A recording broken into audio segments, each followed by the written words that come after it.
அதிமுக முன்னாள் அமைச்சர்கள் SP Velumani, CV Shanmugam உள்ளிட்டோர் வேட்புமனு தாக்கல் செய்திருக்கின்றனர். கூடுதல் விவரங்களோடு இணைக்கிறார் செய்தியாளர் சுரேஷ். விவரங்கள்.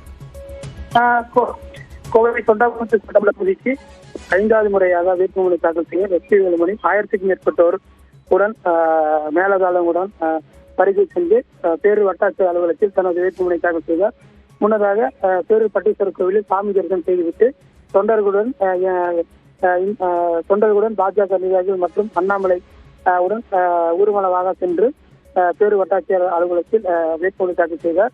முன்னதாக கடும் போக்குவரத்து காரணமாக அண்ணாமலை கோயில் வளாகத்துக்கு வர முடியாத கட்டத்தில் இருசக்கர வாகனத்தின் மூலம் கோயிலுக்கு சென்றார். பின்னர் SP வேலுமணி செய்தியாளர்கள் சந்தித்த போது 50 ஆண்டு வளர்ச்சியை 5 ஆண்டுகளில் செய்ததாகவும் வரும் சட்டமன்ற தேர்தலில் 1 லட்சம் வாக்கு வித்தியாசத்தில் வெற்றி உறுதி. அதே போல 10 தொகுதியிலிருந்து 11 தொகுதியாக அவிநாசி தொகுதி உள்பட கோவை மாவட்டத்தில் உள்ள 11 தொகுதியிலும் வெற்றி பெறுவோம் என்று சூளுரைத்தார். கூட்டணி கட்சியினர் தொண்டனர் அவருக்கு உற்சாக வரவேற்பு அளித்தனர். நன்றி சுரேஷ் விவரங்களுக்கு.